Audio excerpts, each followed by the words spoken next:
Hello everybody, and this is a very quick guide on what is happening right now on the Al Marjan Island in Ras Al Khaimah. Okay, what is all the fuss about? Why is everybody looking at this region right now and looking to invest in real estate there? Well, number one, it is the first time ever a casino has ever come to the region. First time ever it has ever come to the United Arab Emirates. Now, which brand is coming to the island? Well, it's the famous Wynn Casino and Resorts brand. These guys are one of the biggest casino brands in the world. And in this video, we're going to be taking a deep dive into an in-depth analysis report that was conducted by Colliers and Ernst & Young to really get into the nitty-gritty of what the projections and the predicted impacts are going to be for this region.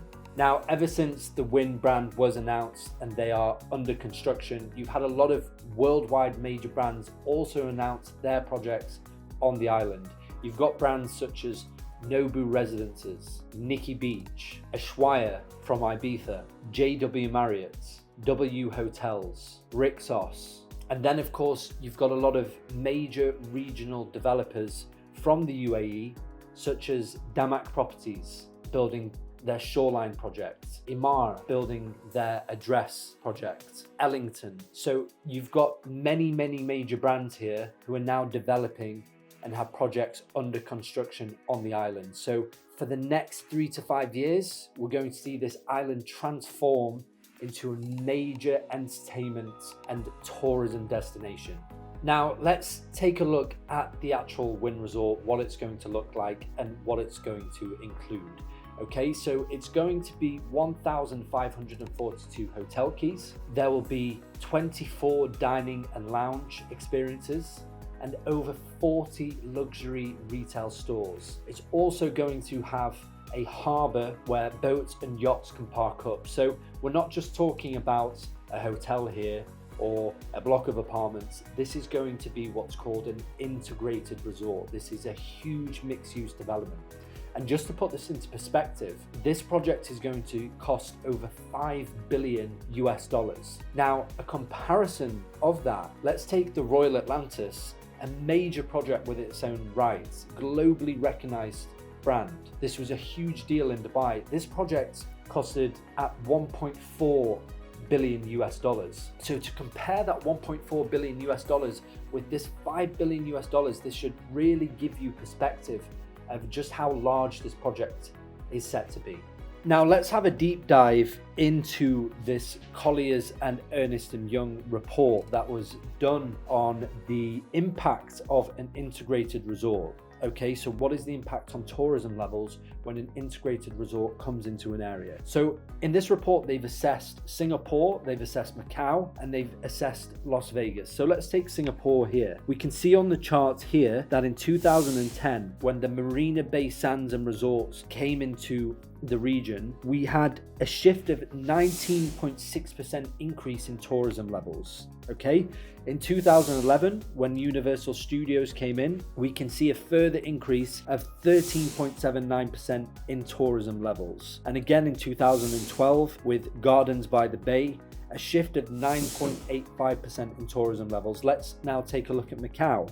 We have Sands being launched in 2004. We can see a 40.3% increase in tourism levels. We have Wynn Macau in 2006. This is where the Wynn has one of their famous branches in Macau. We saw a 17.6% increase in tourism levels. Encore in 2010, another one of Wynn's brands, we can see a 14.8% increase in tourism levels. Las Vegas again, Bellagio in 1998, we can see an increase here in tourism levels. And when the Wynn came up in 2005, again we can see a shift in tourism levels of 3.2%. Now Las Vegas, it has a lot more supply in the market, so the shifts are a little bit smaller there. And this isn't to say, guys, that there weren't other factors contributing to this tourism levels, but we can clearly see a pattern here that when an integrated resort comes into the area, it's having an impact on tourism levels. Okay, so we can then use this historical information to predict the impacts of the Wynn being built in Ras Al Khaimah. Now, it's a first of its kind, so If this is a first of its kind, we should see huge shifts in tourism levels here, guys. Okay, so let's deep dive into this page. We see the performance of the Wynn brand. Let's have a look at its Las Vegas branch. It's attracting 12.6 million visitors, and it is the #1 net revenue of any integrated resort in Las Vegas. So that's a very big deal, guys, here. Let's take a look at their Boston branch. We have here Encore Boston Harbor, 8.7 million visitors. Macau, we've got 13.1 million visitors. It's been listed in most Forbes 5-star awards in Macau. Okay, so the Wynn is a major brand here. We can see some huge facts and figures showing just the performance that the Wynn can bring in terms of tourism levels and in terms of net revenue. Now, when we actually deep dive into the report that was conducted by Colliers and the report that was conducted by Ernst & Young, this report is a super extensive report. This report can be shared with our clients to deep dive into. However, for the purpose of this video, let's summarize some of the key headline facts and figures. So we can see from the report, this is from all of the analysis that was conducted, they're projecting by 2030, RAS Al KHAIMAH will grow their population by 50%. Additionally, the GDP will rise by 30.7%. There's going to be an additional need for 45,500 residential units to be built to meet this tourism and population increase. Tourism levels are going to hit 5.5 million visitors. There's going to be an additional 7,500 required hotel rooms to be built, 7,200 required staff accommodation units to be built, and 90,000 square meters of retail space to be built. Point being, there's a lot of development needing to be built here, and there's a need for residential, commercial, and hotel development to be done by 2030 to meet the growing population, to meet the growing tourism, to meet the growing GDP. Now, if you're viewing this video and want to see how they got to 45,500 residential units needing to be built to meet the demand by 2030, which was conducted in 2023, let's take a quick view at the map. Let's take a view at this chart right here. So we can see here it says residential gap 2030. So they've taken into account the projected population by 2030, which is 600,000 to 650,000. They have minused the irrelevant population that wouldn't be relevant for some of the new residential projects that are being built. This comes to 167,000 to 217,000 estimation. So now we're left with a population requiring residences at 433,000. Okay? We divide that by an average household size of 4.1, so we're left with total units demanded 105,000.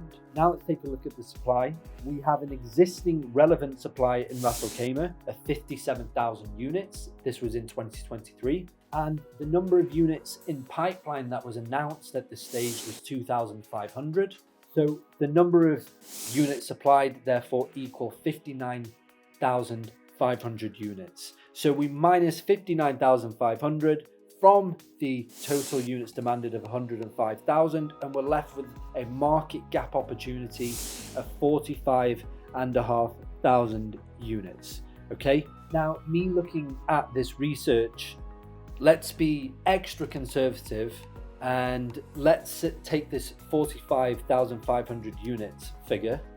This was conducted in 2023. So now this video is being taken at March 2025. Let's even delete 5,500 units off of there. We're left with 40,000 residential units. Let's even delete a further 10,000 units. Let's say 10,000 units are released tomorrow in the market, and all of a sudden 10,000 units are being built by developers. We're left with still an additional 30,000 units. Point being, for everybody watching this video, there is a big enough market gap opportunity. We're not just talking about a need for an additional 2,000, 3,000, 4,000 units, which is still a lot of development. we're talking about a huge gap here in 2023, which is 45,500 units, guys. So this poses a big opportunity for residential development in the area.